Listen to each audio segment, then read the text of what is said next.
Hey yo, apa kabar kalian semua? Semoga kalian selalu disehatkan tubuh dan dompetnya. Seperti biasa, jangan lupa subscribe agar admin tambah semangat lagi ke depannya. Like jika kalian suka dengan videonya, dan komen dalam bentuk apapun boleh. Kritik dan masukan tetap admin tampung untuk menjadi lebih baik lagi ke depannya.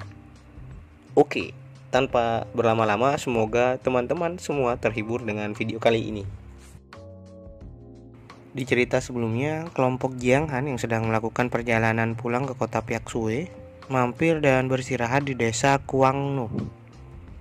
Mereka dijamu dengan sangat baik di rumah seorang gadis kecil yang bernama Xia. Namun naasnya, sekelompok sapi-sapi gila dengan jumlah besar menerobos desa dan menghancurkan serta membunuh segalanya yang berada di depannya. Qime yang diberi kesempatan untuk berubah menjadi lebih baik oleh Jiang Han perlahan-lahan mendapatkan pelajaran hidup. Hatinya yang sebelumnya gelap sedikit demi sedikit mulai terang. Cerita kali ini dimulai dengan ratusan sapi-sapi gila yang mengarah ke aula yang dimana dijadikan tempat perlindungan terakhir oleh semua orang. Qime yang datang dan melihat kejadian itu segera berlari mencoba menghentikan sekelompok sapi-sapi tersebut. Namun karena basis kultivasinya yang masih tersegel, Qime tidak mampu menahan kekuatan sapi gila. Alhasil dia terlempar dengan sangat keras hingga membentur gerbang aula dan terjatuh tepat di hadapan banyak orang yang sedang berlindung di sana. Qime segera bangkit dan kembali mencoba melindungi orang-orang desa. Dia kembali melesat untuk menghentikan sapi-sapi gila. Meski berhasil membunuh salah satu sapi gila, namun karena jumlah sapi yang sangat banyak, beberapa sapi gila lainnya berhasil lolos dan mengarah pada orang-orang yang berada di sana. Semua orang berteriak ketakutan melihat kondisi tersebut. Mereka pun pasrah dengan apa yang akan terjadi ke depannya. Dari jauh, Qime juga hanya bisa berteriak kepada semua orang agar pergi dari sana. Dia berpikir kejadian kelam di masa lalunya akan terulang kembali. Namun seketika salah satu sapi gila yang menyerang terlempar sampai berputar-putar di udara. Jiang Han datang dan mengatakan kepada Qime untuk berlindung di belakang dirinya. Setelah itu Jiang Han mengontrol beberapa pedang dengan menggunakan kekuatan jiwanya. Dia melesat dengan cepat ke arah kelompok sapi-sapi gila dan berhasil memotong-motong tubuh mereka. Sementara itu, Qime yang menyaksikannya dari belakang tidak percaya jika Jiang Han dapat dengan mudah melawan sapi-sapi tersebut. Para penduduk desa juga sangat senang dan menganggap Jiang Han sebagai seorang dewa penyelamat desa Kuangnu.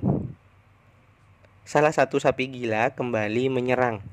Sapi itu mencoba menyerang diam-diam dari belakang. Namun hal itu dapat Jiang Han ketahui dengan mudah. Dengan cepat kemudian Jiang Han mengarahkan pedang-pedang yang melayang di sekitarnya dan memotong sapi gila yang tengah menyerang menjadi beberapa bagian. Pada malam itu Jiang Han menggila. Dia pergi mencari sekelompok sapi gila yang tersisa di sudut-sudut desa dan membantai mereka semua. Hari pun menjadi pagi. Bersamaan dengan Jiang Han yang telah berhasil memusnahkan semua sapi-sapi gila tanpa menyisakan satu pun untuk hidup. Sambil memandangi mentari yang baru muncul, Jiang Han berdiri di dekat banyak tumpukan bangkai sapi. Orang-orang desa mulai mendatanginya. Mereka meneriaki dan menyebut Jiang Han sebagai dewa penolong. Semua orang terlihat sangat bahagia. Mereka semua mengucapkan terima kasihnya pada Jiang Han. Lalu Jiang Han menghampiri kepala desa Kuangnu dan mengatakan bahwa tempat mereka saat ini sudah tidak layak untuk ditinggali. Sambil tersenyum, Jiang Han berkata, "Hei kalian semua, apakah kalian mau pergi dan tinggal di kota Piaksue bersamaku?" Qime yang mendengarnya pun terkejut. Dia bergumam bahwa dirinya benar-benar tidak dapat memahami Jiang Han. Pasalnya, pria-pria yang ditemui Qime sebelumnya sangat berbeda jauh dengan Jiang Han. Di sini Qime benar-benar belajar melihat kehidupan dari sudut yang berbeda. dia mendapatkan pelajaran bahwa laki-laki brengsek memang ada, dan jangan pernah menyangkal bahwa di dunia ini juga terdapat laki-laki yang juga baik dan tulus. Maka dengan begitu hal ini mematahkan statement yang mengatakan bahwa laki-laki semuanya sama saja. Kemudian Jiang Han membantu membangunkan Qime yang tengah terluka. Dengan serius Jiang Han berkata, "Beritahu aku apa yang kau akan putuskan. Jika kau bersikeras tak ingin bersamaku, maka aku akan meninggalkanmu di sini. Namun jika kau ingin terlepas dari penyakit gelapmu, maka kau harus mengikutiku." Qime mengatakan, "Apa yang kau katakan benar. Bisakah kau menyembuhkan penyakit gelapku dan menjadikanku wanita terbaik?" Dengan tingkah konyolnya, Jiang Han menjelaskan bahwa perkataan sebelumnya adalah palsu. Apa menjadi wanita terbaik memang semudah itu? Jiang Han pun menjadi serius. "Kau, apakah akan menjadi wanita terbaik atau tidak sebenarnya bukan tergantung pada diriku. Akan tetapi, selama kau memiliki ketekunan, bahkan jika kau ingin menjadi seorang dewa pun, aku akan membantumu." Mendengar penjelasan tersebut, Qime menyetujui dan bersedia mengikuti Jiang Han. Namun dia meminta satu syarat agar dirinya bisa mengadopsi Xia. Buaya Jiang Han langsung mengatakan bisa. Dia mengingatkan Qime hanya akan mengabulkan satu syarat tadi. Jadi mulai sekarang jiwa dan raga Qime sepenuhnya menjadi milik Jiang Han. "Baik, tidak masalah," ujar Qime menyanggupi perkataan Jiang Han. Xiang Er terlihat kesal, namun dirinya tidak bisa berbuat apa-apa melihat tuannya mendapatkan wanita lagi. 3 hari kemudian, Jiang Han beserta rombongannya kembali ke kota Piaksui. Jadi mereka semua adalah warga dari desa Kuangnu yang berimigrasi ke kota Piaksui karena tawaran dari Jiang Han sebelumnya. Dan inilah kondisi Jiang Han untuk saat ini. Dia berkata dalam hati, "Kali ini aku mendapatkan hasil yang bagus. Aku berhasil menerobos dari alam Tongmai tahap ke-9 menjadi master tahap pertama.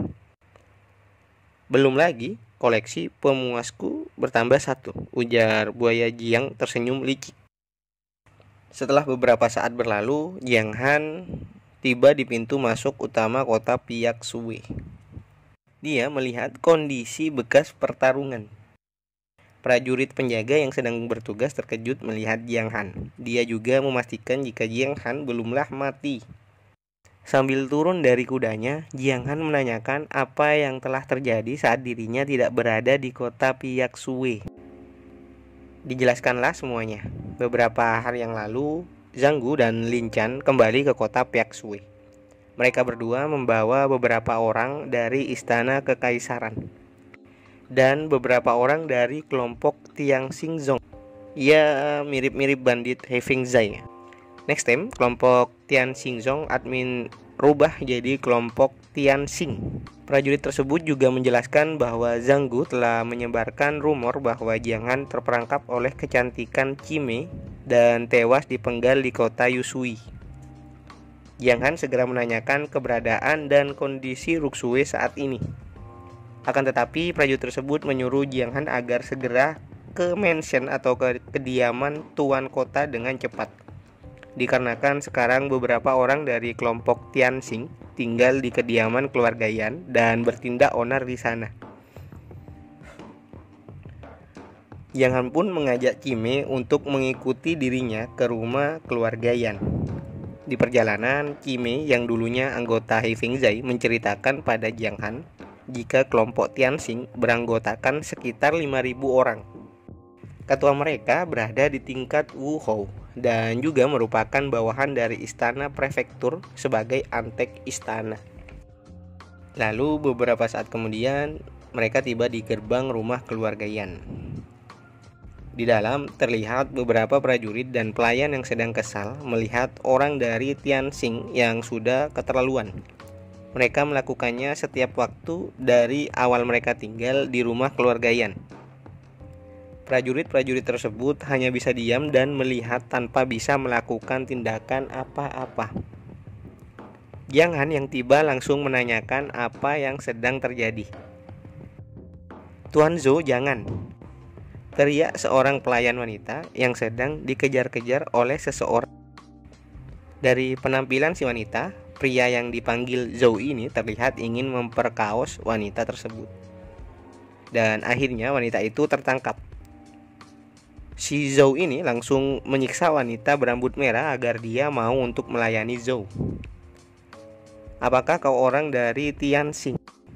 Secara terang-terangan kau berani menganiaya pelayan di rumah keluarga Yan," ujar Jiang Han yang menghentikan tindakan kurang ajar dari Zhou. Beberapa prajurit dan pelayan yang berada di sana sangat senang melihat Jiang Han ada di sana. Alasannya tentu karena rumor yang mengatakan jika Jiang Han telah mati sebelumnya. "Apakah kau menantu penguasa kota? Kau belum mati ya?" tanya Zhou kepada Jiang Han. Lalu Jiang Han menyuruh wanita tadi untuk segera menendang Zhou. "Hei, anak muda, apakah kau mau kubunuh di tanganku?" jawab Zhou yang merasa dirinya sedang dipermalukan. Dengan cepat Jiang Han melepaskan tendangannya di antara kedua kaki Zhou. Kemudian dia menanyakan pada wanita tadi apakah dirinya tahu cara menendang. Tendangan kedua melayang di tempat yang sama. "Itu rasanya seperti telur pecah, Pak." Sambil merintih kesakitan, Zhou mengatakan jika pemimpin kelompok Tianxing adalah pamannya. Dia mencoba menggertak Jiang Han dan mengancam keluarga Yan dengan menggunakan nama pamannya. Jiang Han pun terkejut. "Apakah kau serius dengan pernyataanmu barusan? Kenapa? Apakah kau takut sekarang, bocah? Jika keluarga Yanmu masih ingin membuat kesepakatan dengan kelompok Tianxing kami, maka kirimkan 3 pelayan ke kamarku malam ini. Ngomong-ngomong, istrimu sangat cantik, jadi kirimkan dia juga bersama 3 pelayan yang lain. Aku ingin menyembuhkan luka tadi dan aku izinkan untuk melihat-lihat saat itu.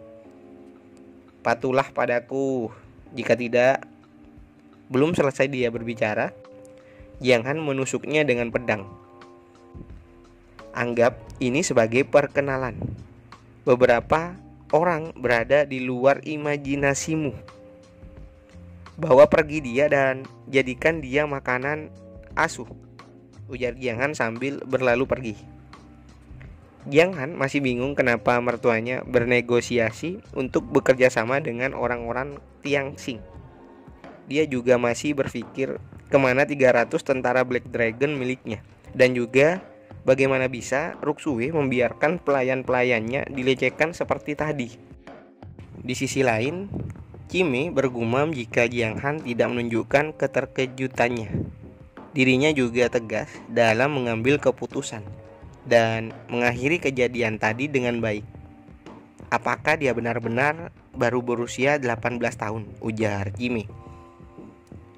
Plot berpindah. Terlihat tuan kota dan istrinya yang sedang berdiskusi. Istrinya masih belum setuju dengan rencana tuan kota yang ingin bekerja sama dengan kelompok Tianxing. Menurutnya, itu terlalu beresiko karena mereka pasti berencana mengambil alih kota Piaksue.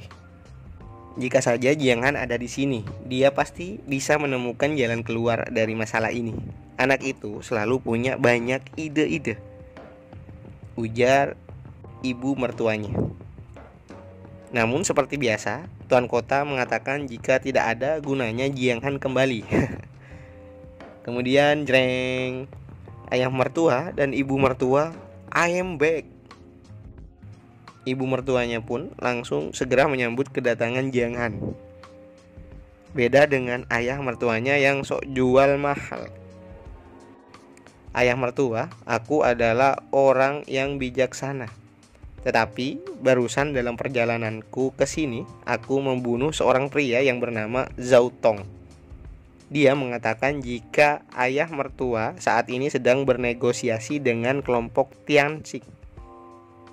Apa yang terjadi selama aku tidak ada di sini?" Mertuanya marah dong mendengar nama orang yang baru saja Jiang Han bunuh. Kenapa kau membunuhnya? Pamannya adalah master tahap ketiga, dan bagaimana kelanjutan kerjasamanya? Ujar tuan kota yang tengah depresi. Jiang Han pun dengan serius menanyakan, kerjasama untuk apa dan apa yang terjadi sebenarnya? Nah, dijelaskanlah di sini jika 3 hari yang lalu kerusuhan binatang terjadi di pegunungan Black Rock. Akibatnya, para binatang buas menyerang kota seperti binatang gila. Dan sebagian besar prajurit penjaga kota terluka parah. Lalu, jangan mengaitkan kejadian itu dengan apa yang dia alami. 3 hari yang lalu juga terdapat sapi gila yang menyerang desa Kuangnu. Dengan begitu, Jiang Han kini mengerti kenapa tuan kota ingin bekerja sama dengan kelompok Tianxing. Mertuanya ingin menggunakan kekuatan mereka untuk melawan gelombang binatang buas yang akan menyerang kota. Ibu mertua kembali menjelaskan bahwa kelompok Tianxing datang dengan orang yang bernama Lan Dan dari istana prefektur.